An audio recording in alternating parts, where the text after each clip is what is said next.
Thank you so much. I really appreciate this. Yes, I was going to say, I am excited about this conversation, mostly really because of the folks that are in the room, but also I have a huge amount of respect for Patrick and hopefully can call him a friend, but also a board member of the DDA. And so his talent and brain are, really instrumental in not only continuing to push the Brightline forward, but also helping to push the DDA forward. And so we really are extremely thankful for that and thankful for your time. I think I'll start up with, first question really to the audience. How many of you guys have lived in Miami for more than 10 years? Very few, right? How many people have been here for 5 years? More than 2 years, but less than 2 years. Okay. One of the things I like to say in Miami is that if you've been here for more than 35 seconds, you've seen some changed, right? We are continue to grow. One of the great pieces of the growth of the more recent years has really been the Brightline, and the Brightline connecting the communities of South Florida and really the rest of Florida. And so, Patrick, I think my first question is really long-term vision. I think when you talk about investing long-term is really the way to do it. What is the Brightline's long-term vision for not only Florida, but the entire United States? Thanks, MJ. And I appreciate the introduction and the great work that you do for the DDA and your leadership, and appreciate being here with all of you. So grateful to have a group of folks who are interested in economic development and the evolution of not just the city of Miami, but the state of Florida. We're making a lot of progress, and, check out what the DDA is doing and figure out how you could get involved with some of those initiatives. There's a lot of really exciting initiatives happening there across urban planning and a number of other areas. So it's my great honor to represent Brightline in this context. I've been with the company since 2016, so almost a decade. So from the very beginning, as we were developing all of this and building our system up to Orlando and getting it started and operating. And the vision has always been about how do we connect, and you put it perfectly, markets that are too short to fly and too long to drive. That's really the opportunity. And there are corridors that are connecting very densely populated areas with congested highways, 250 to 400 miles apart. Now, this is sort of endemic. You see this all over Europe and Asia. The United States is about 50 years behind in terms of intercity passenger rail for lots of reasons, which we don't have time to get into here today. But this is really the first privately developed and operated intercity passenger rail in the United States since Henry Flagler did it about 125 years ago. So it's been an odyssey, but it's been a great honor, as I said, to bring this vision to reality. And I think what we see at Brightline is an opportunity for probably 10 to 12 markets around the United States that fall into that category of 250 to 400 miles apart, connecting densely populated cities with congested highways, where people need to be have these alternatives. We all know what the congestion is like in South Florida, and it's just as bad in Central Florida for those of you who spend any time there, and it's getting even worse between Central Florida and Western Florida, connecting from Tampa to Orlando. And if you look at the Northeast corridor where the Acela operates, and I think there's probably, can I show of hands on New York Northeast transplants? So you think about that market, very similar in terms of GDP output and population, but we're about 40 years behind in terms of infrastructure. You've got the Acela over there, you've got the Long Island Railroad, you've got a number of other options to get you around over there. Those things don't exist here. So we're, a good 5 decades behind the Northeast in terms of its transportation infrastructure.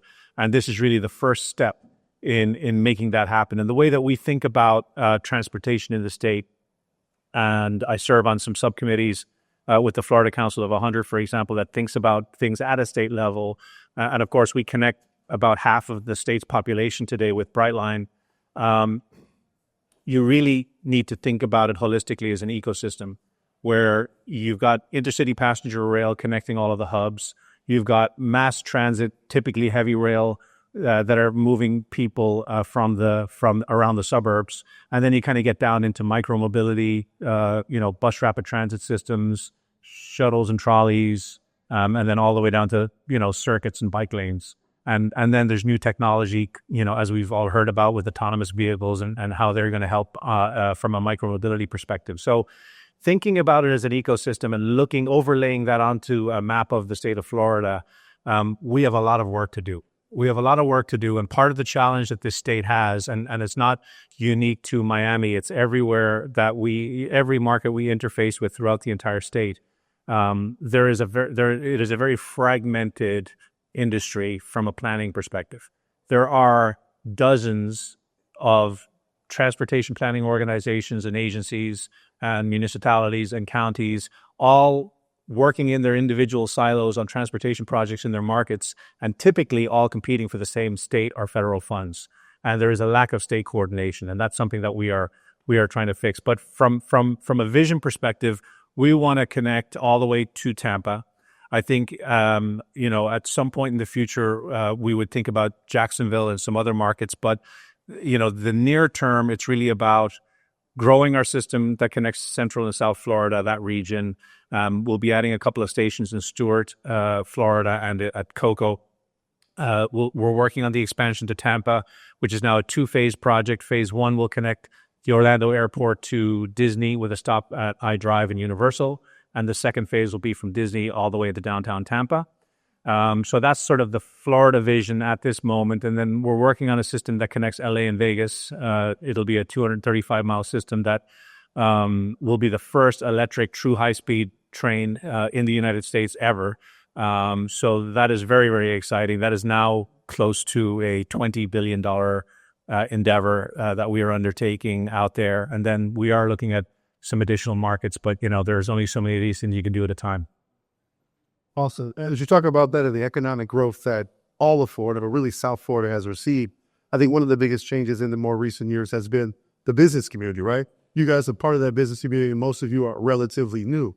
But Florida was really, South Florida, built on tourism, right? And so the economic growth and the things that changed, how do you guys kind of really think about kind of serving, I would say, two different real clients, right? The business people, but also you mentioned Disney, but all of the tourists that continue to come here. How do you thread that needle, and how do you think about that as you think about not only the growth of South Florida, but also the growth and success of the Brightline? So we really think about, a lot of different ways to kind of slice and dice the market, but generally speaking, you've got business travelers that make up about 25% of our guests today. And then the other 75% is a blend of leisure, which includes people on vacation, but also includes personal use. So if I'm going to college, if I'm visiting my grandparents, if I've got a doctor's appointment, it's, so sort of more utilitarian or personal use. So those are sort of those three big markets. But when we think about our impact and the industries we serve and the people that we serve, we think about those markets sort of business, leisure, personal use. But we also think about the kind of broader idea of how do people leverage our asset for a number of different uses, and economic growth is one of them. And there isn't an economic development agency in the state of Florida within 50 miles of a Brightline station that does not have a picture of a Brightline train in their marketing collateral, because they view it as their asset, and that's how we want it. That was our intention. We want the community to feel ownership of this. So when they're competing for the headquarters for whatever company wants to, whatever the company du jour is that wants to relocate from wherever to Florida, they want to be able to market the fact that we have this asset and that it's available for them to help their team get to work, but also have access to leisure opportunities that they might not ordinarily have, or may decide not to do because they don't want to get in their car and deal with the traffic.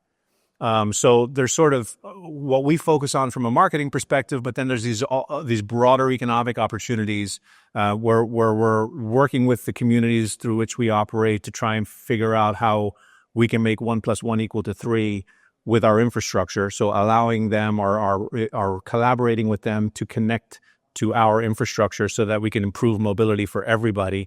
And that leads to and catalyzes economic growth everywhere. You just need to look around you here.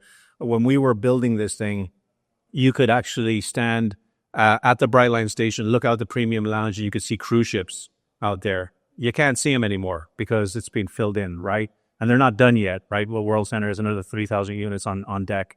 So, and if you look at West Palm Beach, where our station is in West Palm Beach, if anybody has been there, that whole area completely transformed. I mean, that was a shopping center that went bankrupt twice before we announced the Brightline station, and it is since thriving. So we've sort of we feel like we've had a role in a lot of that. I was surprised by the 25% for business travels. I assumed it was higher, but to kind of talk about the hospitality community, that's what Florida is really known for. Can you talk a little bit and maybe double down on how you really impact that? You mentioned this mall in West Palm and how you really been able to support. That's the only place in the United States that has every single major sport. And so how important the Brightline is for hospitality, and then other major events that continue to come here and continue to want to attract people to those events. You guys are a key role in that. So can you talk a little bit about that? Yeah, look, I think, and our estimate of 25% of business is always a little foggy, because I don't really know if you're, going for a business trip and then extending a couple of days. Everybody's heard of this phenomenon of like bleisure, where we went for a work trip, extended a couple of days, family joined us, and we spent a bit more time. So who knows? But that's sort of what we can identify as definitely business. But I think it's probably bigger than that. Look, I think the Florida market is a huge market. Not only do we have 22 million people living here and growing, and people moving into the state on a daily basis in the thousands, but we also have 135 to 140 million visitors coming into the state of Florida on an annual basis, which is amazing. We got 55 or so million passengers going through MIA. A similar number going through Orlando. I think we're at 35 to 40 million almost in Fort Lauderdale. You've got the 3 largest cruise ports in the world in Florida, in the Port of Miami, Port Everglades, and the Port Canaveral, all kind of seeing about 5 to 6 million departures annually. So it is a massive, diverse, congested state with a lot of opportunities. And then, as you mentioned, we've got every major sports league in the United States. You've got NFL, you've got MLB, you've got MLS, you've got NHL, you've got Formula One. In the world with this La Liga game coming up here, yeah, we got FIFA coming next year. I mean, it is become a hub for sports. You've got the theme parks, obviously, in Central Florida. So there's so much activity and movement, particularly between Central and South Florida, all the time. And when we came up with the concept of Brightline, we knew that we couldn't just create the commodity of transportation. That wasn't going to be enough. Just getting people from point A to point B wasn't going to be enough to get people out of their car. I have a hotel background, and everybody wonders why they hired a hotel guy to run a train company, but it was because they wanted to develop an experience around the train. So we care about things that most train operators don't care about, which is things like architecture, interior design, customer service, quality of food and beverage. And that has been an emphasis for us from day one, because we know that in order to convince people to get out of their car, we needed to deliver a more superior experience and not just give them the commodity of transportation. So that continues to be a big focus for us. So as we think about those leisure opportunities and connecting people to these events, we find ourselves at the intersection of hospitality and transportation all the time. And people, view our service as something that they can fold into their lifestyle, whether they're a business traveler or a leisure traveler. And, you talk to our cruise passengers, for example, who are partners with Princess, and those guests show up at the Orlando station and drop their bags, and they don't see them again until they get to their stateroom. Their vacation starts in Orlando. Right, with the train, right. Yeah. So, I mean, they're handed a cocktail and they sit in their leather seats and, start watching Netflix. And, next time they see their luggage is on board their stateroom. So we take care of all of that. So we are hospitality oriented, and we have to be, because that is the sort of the nature and the DNA of this state. We thrive on hospitality, and I don't need to tell you guys the amount of hotels and hospitality oriented or ventures that there are here in terms of demand generators. So having a product that marries well with those is the hospitality. Exactly. Oh, and so you talked about the diversity and all the people and the travelers that are here. I think just this month you guys have announced some new pricing. And can you talk about how that pricing and the new schedule kind of fits with the different diversity and all the different travelers and the ridership that you have? So it's a very interesting, we had a very interesting problem when we launched our long haul service. So when we first launched in 2018, we only operated trains between Miami and West Palm Beach. And then while we were continuing to build phase 2, which was connecting to Orlando, and, that was really focused on commuters and South Florida events. That's kind of was our bread and butter. So we had about 2,000 commuters who had monthly passes, contributing about 50,000 rides a month. And then you had all the Dolphins games and Marlins games and, Inter-Miami games and Heat games that we were catering to, and all of the big events like Art Basel and Boat Show and all the rest of it. And that was our focus for that audience. When we started long haul, the one mistake we made when we launched this service is we did not buy enough coaches. And, when we built our projections for this business, we kind of incorrectly assumed, and I'm going to just sort of say, no one's ever done this before, okay? So be gentle on me. But nobody builds an intercity passenger rail system with only 4 coaches. And we did not have enough coaches. So when we launched Orlando, we kind of had to pick which crowd we wanted. And you either wanted the monthly pass holder who was giving me about, $10 a ride, or somebody who's going to pay me $80 to $150 a ride to go to Orlando. I think this group, if any group could figure out which one I picked, this one can't. And the result of that is we kind of had to cut our short haul ridership, the trips between Miami and West Palm Beach, in half in order to accommodate long haul. And that was painful to do for lots of reasons.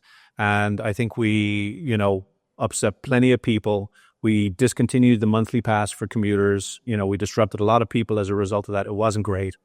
And we quickly ordered more coaches. And those 30 coaches, I'm happy to say, have all arrived, except for 5 that arrive in about 2 weeks' time. So so with the arrival of these new coaches, we're changing our network plan. And our network plan now is catering to the 2 different audiences that we have. So for the last year and a half, we've had to prioritize the long haul audience at the expense of the short haul passengers. Now what we're going to be able to do is serve both. So what you're going to see going forward is, for the short haul audience, they prioritize high frequency. They want to get to and from work or to and from their event on time. They're very time specific. And they want reliability of pricing. We had like 30 different price points for short haul. It was too confusing. People didn't understand it. So now we have peak and off-peak pricing on an OD pair basis. We've got much higher frequency with 30-minute trains every 30 minutes at rush hour. And then we have now got the flexibility to operate around big events and optimize for those big events. So essentially, it's sort of reverting back to what we did before we had long haul. We're able to now accomplish that in the short haul. And then for long haul, what we learned was nobody wants to travel before 6 a.m. and nobody wants to travel or arrive at their destination after like 11:30 at night or midnight. So we were running 32 to 36 trains per day, starting at 4 in the morning until 2 in the morning. 25% of those trains were empty. So that's not, you've got a $60 million asset running up and down the corridor, 30 times a day with nobody on them. Not very good asset utilization, right? So we've pivoted on that, and now what you're going to see is we've now reconfigured our trains. So in the short haul, you're going to see 4-car trains, which is fine and can accommodate that demand. But for the long haul, you're going to see fewer longer trains. So you're going to see 20 trains with 10-car long coaches. So those 10-car long coaches can now accommodate 600 passengers, 600 guests. And we're now able to schedule those at the times when people want to travel, as opposed to the times when people did not want to travel. So, fairly obvious, but you needed the actual capacity to be able to do it, which now we can. So we think we figured it out. We'll see. We launched that new schedule on October 6th, and all the forward-looking bookings look great. Our first weekend was awesome. So we're feeling pretty excited about the upcoming year. I think one of the things that I've always appreciated about all businesses, but especially you guys, the smart businesses make adjustments. And you're talking about those adjustments that you make. Coming into this, one of my favorite things about the Brightline was always around the savviness, and you talked about your hotel background in this location. I don't know how many other trains that you guys have been on, but I don't know many train stations that have locations like this at the food hall, the apartments upstairs. Can you talk a little bit about, that's a massive difference if you think about some of the other trains around the rest of the United States, in you being savvy and thinking about what is around the stations and not just having that be a station that's outside and you're in the dark, in the rain, and you walk into the middle of nowhere. You guys really took some thought around that, and that's really a urban planning type of scenario. Can you talk a little bit, around those thoughts and why you guys did that? Well, I think this group, this Miami-based or oriented group, will appreciate that we bet big on Miami. So we knew that it wasn't going to be enough just to drop a train station in the middle of the western edge of downtown. There was nothing here at the time. This was 5 football fields of parking lots, basically surface parking lots and homeless encampments. I remember when we drew a plan up for this and was standing at the Metro Mover station there and showing people like renderings of what it was going to look like, and people looking at us like we were out of our minds because there was nothing. None of this stuff existed. And we made $1 billion bet on downtown Miami. And we did that because we, number one, believed in Miami, but we also recognized that we couldn't just build a train station. We needed to build a destination. This needed to be its own destination. So we invested $1 billion in real estate. This is outside of the $6 billion we spent on the train. And we developed 842 apartments, 300,000 square feet of office space, and 130,000 feet of retail, because we knew that we needed to activate this western edge of downtown, because up until now, it had been effectively deserted. I'm so glad somebody decided to sit in the front. Thanks. And now your worst nightmares come true. So it's been transformative and a massive catalyst for all of the development that's happened adjacent to us. I think, the downtown population here when we started in 2014 was probably, in the 20s to 30,000 people. We're well over 100,000 people living just within a mile of this development now, full time. And the daytime population is far in excess of that. So it has been transformative for this community. And it was an important part of our business plan to make this a destination versus just a train station. I think that's, extremely smart. And with those smarts, can I ask you a little bit about the future and technology? The world is changing so fast. I think that there's no conversation that we can have and someone doesn't say the words AI. So there they are. But what is the Brightline kind of looking into the future? What are you looking for when it comes to technology? Is it around, being able to catch the train? Is it around user experience? What are some of the things that, we can kind of expect to see for the Brightline in the future when it comes to technology? I think the biggest learning curve, at least for me personally, was it's one thing to develop an asset. I've been developing hotels my whole career and thinking about architecture, interior design, the guest experience, and the customer journey, and all that kind of stuff. Doing that in the digital environment is now as important, if not more important, than it is to do it in the physical environment. So we have stubbed our toe several times in terms of developing the user experience from a digital perspective. That has been a challenge for us. We've had several members on our team, lead that effort, and we have built and blown up the app, I think, 3 times. And for those of you who are in software development, you can appreciate both the financial and emotional pain associated with that. But that's what it's taken to get the digital experience where it is today. And I kind of think it's okay.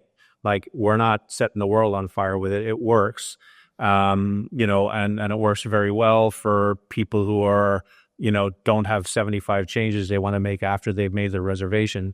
If you've got 75 changes you got to make after your reservation, you'll probably be like 50 of them now and 25 of them in a year from now. But it has been very challenging to set that up. And then there were things that people just didn't expect from a train, like, how do we get Wi-Fi to work on a vehicle that's moving at 125 miles an hour for 500 people? Right. And they all want to stream Netflix. So, partnering with Starlink was a big part of that. We do use AI and LiDAR for maintenance for our trains and maintenance for our right-of-way and fence repairs and things like that, and also sort of to identify crossings where people are kind of making bad decisions and so on. So, I mean, really, it's kind of in the fabric of who we are now. We've really sort of made that a priority for ourselves, both from a digital experience perspective, but also like how do we optimize and make things more efficient? And you know, railroading is not exactly the most progressive or tech-forward industry on planet Earth. And just spend some time with some railroaders and like talk to them about what technology they're using now. It's changing, but like that was tough. You know, folks were like, I mean, like we had to like have several discussions and meetings just to get them out of like, you know, handwritten logs and, you know, pieces of paper, you know, to log their hours and things like that. So there was a big paradigm shift for the sort of the railroad side of the house to migrate from what was a very manual, traditionally a very manual world, to a digital world. They didn't trust it. Even the FRA, the agency that governs and administers railroads throughout the United States, is sort of the equivalent of the FAA for airlines, were pretty backwards. So we've had to sort of like lead on that quite a bit at an industry level with the FRA and push things forward. And a lot of the things that we've done are now getting adopted more widely around the country, including just the design of our trains. So we designed those trains. We manufactured them here in Sacramento, California, with Siemens, and we designed those trains. They are the first of its kind. You know, we should have figured out how to hold on to the IP, because right after we produced ours, Amtrak ordered like 75 train sets with the exact same specs. But that's a story for another day. I mean, that's leadership. You're not a real leader unless someone's trying to follow, right? And so I think, you know, you talked about the leadership. We talked about, you know, the partnerships with the government, with the DDA. You mentioned Starlink. One of my quotes that Carlos uses sometimes is that true economic development doesn't happen without massive amounts of partnership. Can you talk about some of the partnerships you have, whether that's hotels, municipalities, cities? What are some of the partnerships that you're looking forward to in the future? I mean, you know, one of the great things is just to give you a pat on the back in being a leader and being okay and to try different things. You know, this food hall looks amazing. The partnership and the way that you went about this with the different restaurants that are there, that's not only major for the community that's here, but also really major for those restaurants and partnering with them and giving them the opportunity and the space. And especially as the space for restaurants continues to go up and up and up in the city, can you just talk about how you think about those partnerships, especially from a leadership perspective? I think it's difficult sometimes for leaders to fully believe or trust in a partner, or to think that they can't just do it all themselves. And I don't hear you saying anything about we're doing this all ourselves. Everything you said to me today is thinking about other people, the users, the experience, the riders. All of that is a massive amount of partnership, not only to make the train successful, but to continue the trajectory and success of South Florida in general. I mean, something of this magnitude requires a massive amount of coordination and support. So, you know, how you approach that type of an endeavor at the beginning is so important. And I think from the very beginning, we've always had this white belt mentality where we don't know what we don't know. No one has ever actually done this before. There isn't a blueprint for it. So we shouldn't assume that we know everything. And that, I think, created a culture of intellectual curiosity and openness across the entire team that enabled those conversations to take place. Because if you're kind of like, you know, we got this, we don't need your help, you're not going to get the help. You're not going to get the input that you need in order for this to be successful. So like any other venture, involving those stakeholders early with a sense of humility and openness is what, you know, allowed this project to happen, because it took a village to make this happen at the federal level, at the state level. and at the municipal level, at every level. It was every community that we operated through, everywhere we were building a station, every supplier that we worked with, every contractor that worked on this project. It was a massive amount of collaboration and help. The folks who funded this, our lenders, massive amount of coordination and support and trust. And you only earn that trust by, being transparent, being a good communicator, being, open and sort of humble about what you're doing, being open to input, and communicating often and, building that trust. And that's what it comes down to at the end of the day is, are you trustworthy enough for us to, invest into this with you? And that really has been kind of the theme of our lives for the last 10 plus years is it's building those partnerships and really, building relationships around those and they're, not having to be transactional. So as a leader, I am a big believer in relationships, and connecting with people and developing true partnerships is about having real relationships, so that they're not transactional and people don't feel like you're kind of, trying to get in and out or make a quick buck, right? So this is an infrastructure project. So this is going to be around forever, right? This is going to be around for the next 100 years. So you're not some kind of fly-by-night, and I think a lot of people see that, like, we're not going anywhere. We just put like $6 billion worth of infrastructure into the ground throughout the entire state of Florida. We're not going anywhere anytime soon. So we've got to, be thoughtful about how we interact with the rest of the world. And I think people also see that as well and understand that we're here for the long term. I really appreciate that.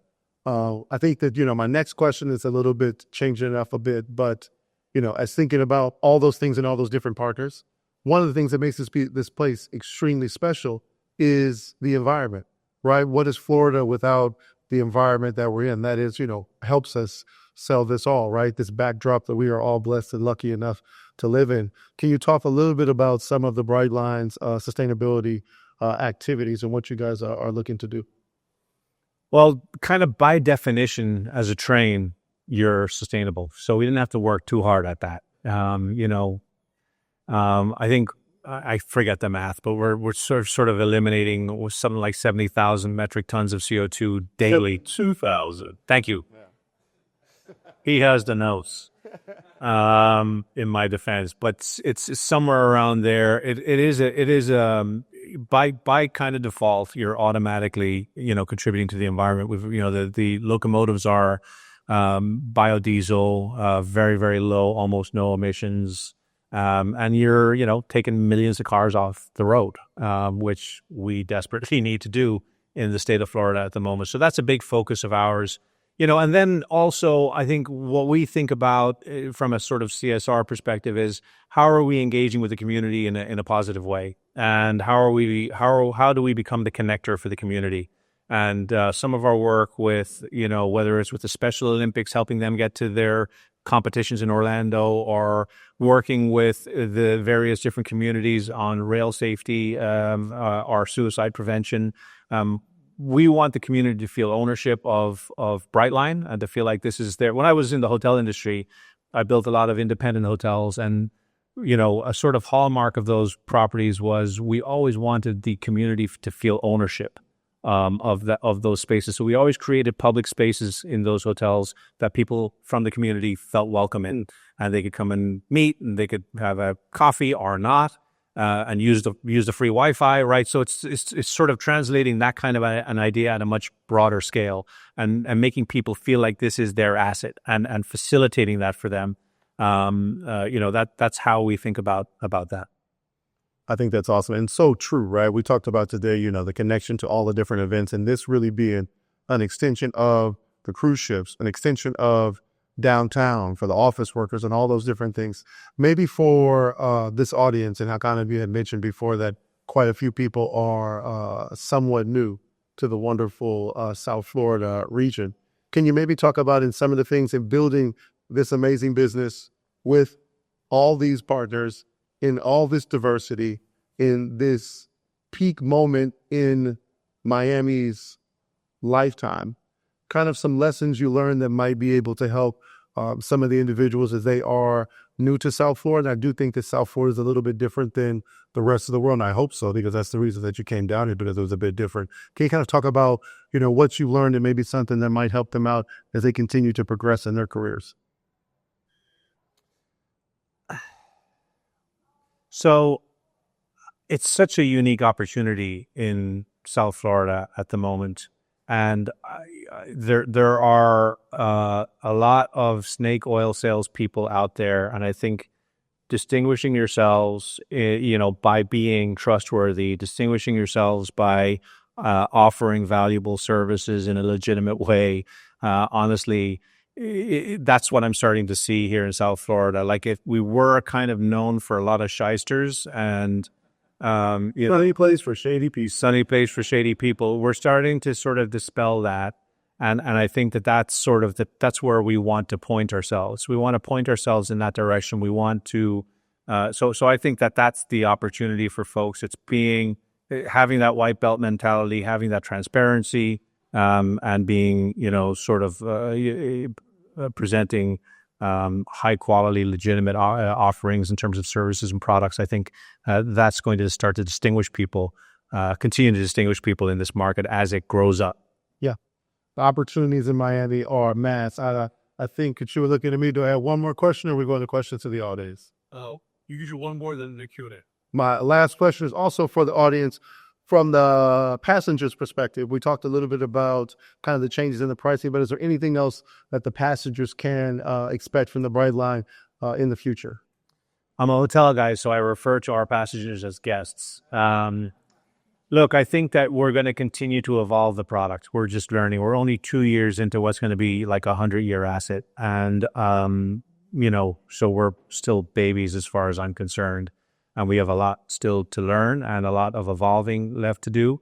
So you're going to see continuous improvement, because that is the culture that we have here. And whether that's enhancing our premium offerings, expanding our capacity, improving our schedule, improving the technology, are just focusing on the overall experience of kind of arriving at a station and boarding our trains and being on board our trains. So, obviously we're looking to continue to expand. So you will see that. But there's the physical expansion and there's the evolution of the product itself, and we're excited with a lot of things in the hopper for next year.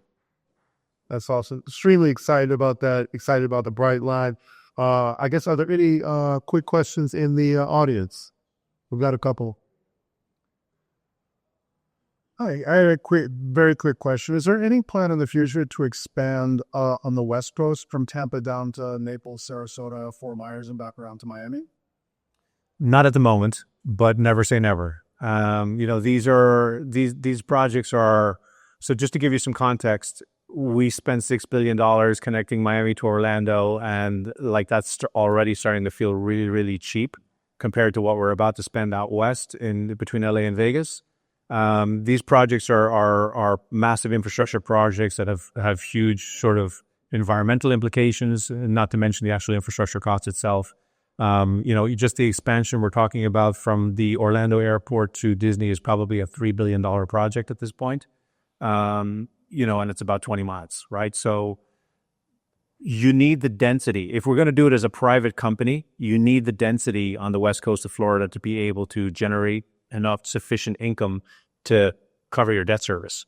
Forget your expenses and the capital cost, So it's not on the cards for right now, but I never say never, because I always end up regretting that. And these systems tend to sort of, grow tentacles as they evolve. But that would be, I'd say, a bit of a long shot at the moment. Right behind you, Sarkis. Just curiosity. Hold on. First, we got him right behind me. Oh, sorry about that. And then we'll pass it. Can you talk a little bit about how your shareholders think about this and what their time horizon is? Because I think Fortress, biggest investor, right, or the investor, and there are debt funds. So are they thinking about this as like a credit thing, or is this a long-term equity hold for them? And how aligned are they with building the 50-year plan? So the founder of Fortress, Wes Edens, is the main sponsor for this project. And he is personally, both financially and emotionally, very invested in this project. and has been for over a decade in both this and in Brightline West. So this is a legacy project for him. So he views himself, I think if he was sitting up here, he would tell you that he's a long-term holder, but he would also tell you that he is economically driven. So depending on, how things play out, whether we bring in, I think at some juncture in the future, there will be changes to that capital stack from an equity perspective, whether there's a new equity investor, or there's an IPO. So I can see either of those scenarios on the horizon. But I do think he wants to be a long-term holder, in some capacity. I'm just curious if you can tell us what is the approximate or estimate capex and generation revenue per extended line? That is a very specific question that I might have to refer you to our revenue and ridership reports that are posted for bondholders and publicly. It sounded like a future investor is what you had, right? Yeah, but I mean, like, so I can give you a couple of metrics. And they're public knowledge. They're out there, but you're sort of shooting for somewhere around a revenue for average seat mile of about $1. So you can do the math from there. And if you're in the airline industry, you can equate that, but that's sort of the neighborhood you're trying to get into to make this thing work.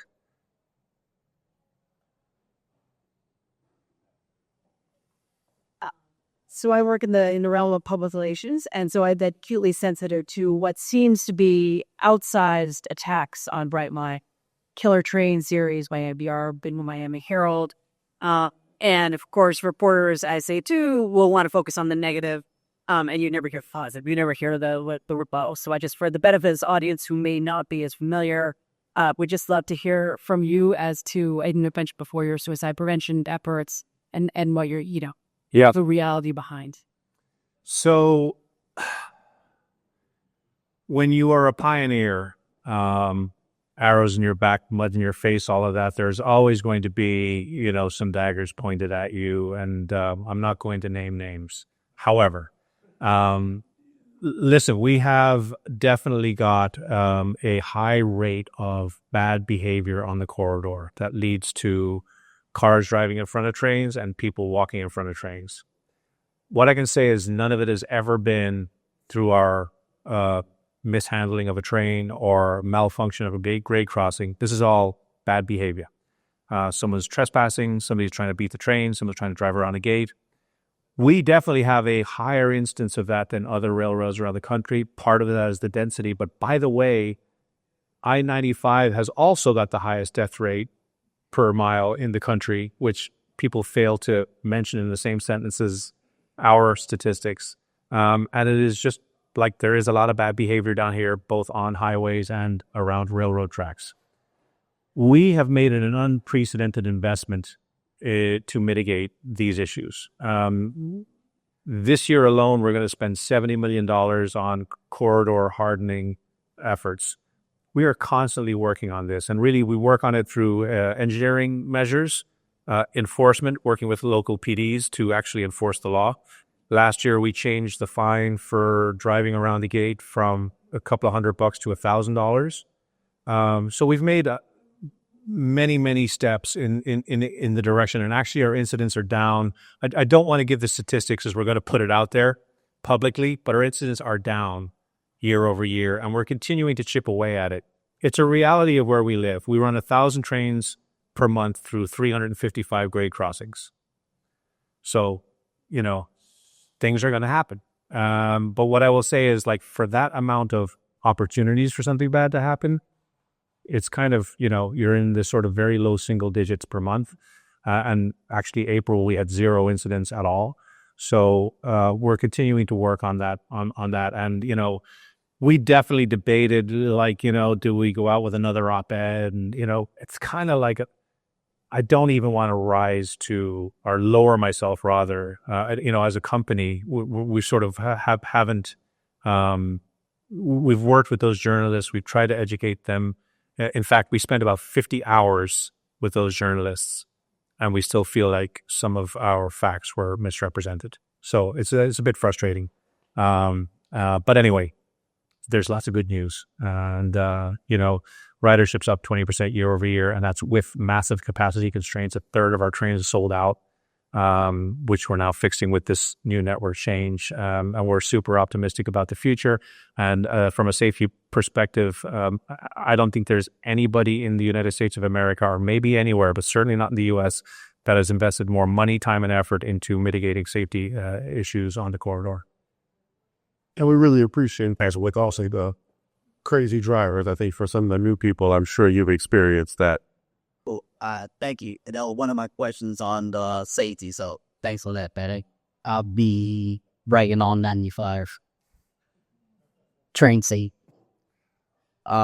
Question, so I'm a native Broward, and I remember before you got changed it to Brightline, it's all aboard Florida.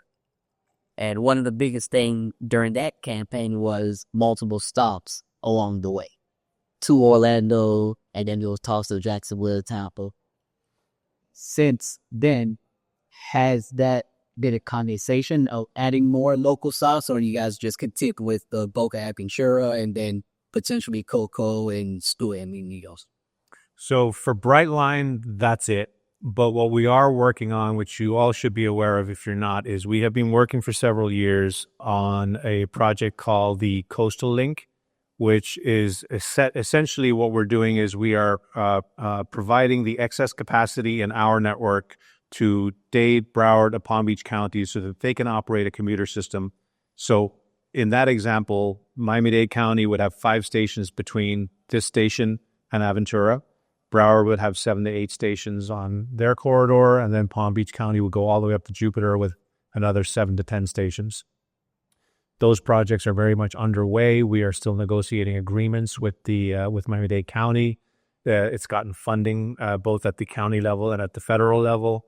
That project is moving forward, but that's how we're going to create more stops, and really that's how we're going to get more people to use trains in general and get out of cars. Because that's a system that will have a capacity of 7 to 10 million people annually traveling between the Tri-County area, with the possibility to connect it to Tri-Rail. So now you've got a true intercity and local networked commuter rail system, similar to what we were talking about at the very beginning of the discussion in the Northeast, where people can actually move around between the airports, the cruise ports, the downtowns, and connect to intercity passenger rail. And had you been getting a lot of pushback from Broward and Palm Beach, or cause that Miami, I can truly say, though we're loving it because I was right around Broward, they had it down pat with all the metro monorails all interconnecting with you all, and now with the Tri-Rail as well. Broward is working on a 2-phase project because they've got this new river bridge issue that they're trying to navigate. So we go over a bascule bridge, and there's a debate about whether when we expand, does it become a bridge or a tunnel?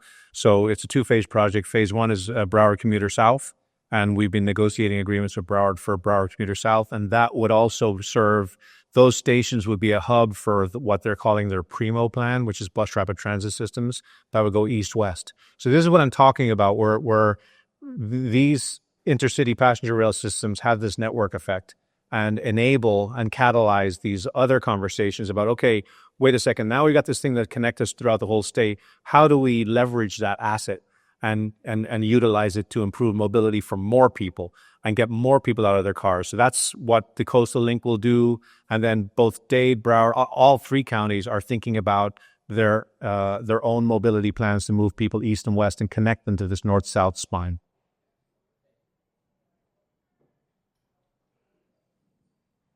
Patrick, it's very nice to meet you. Thank you for your time this afternoon. Thank you. So as a company with lots of people on here, if you're both employees and guests, how do you guys think about security? And what kind of security measures you guys taking from both physical and a cybersecurity perspective? So the cybersecurity, I'm relatively well educated on it, but I'll probably embarrass it myself. I'd love my CIO to be up here answering that question.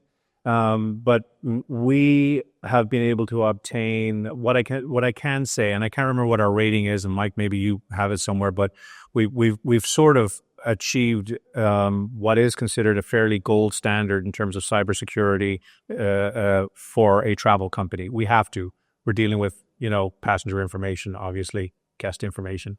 So I can't elaborate much more on the cybersecurity side.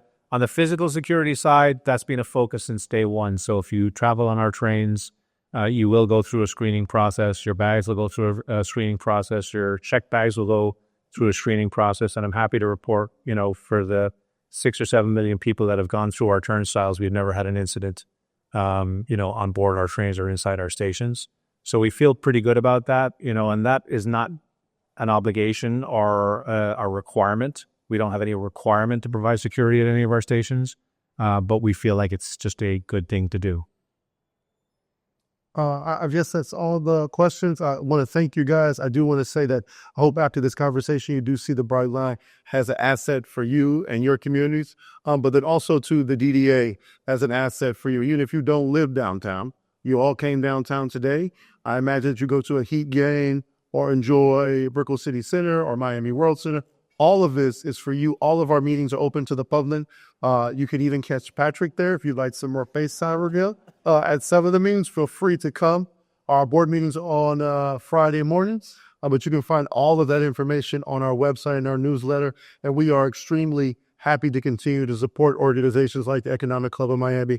And we hope you guys enjoy this conversation and continue to support them as well. So thank you for giving us the time.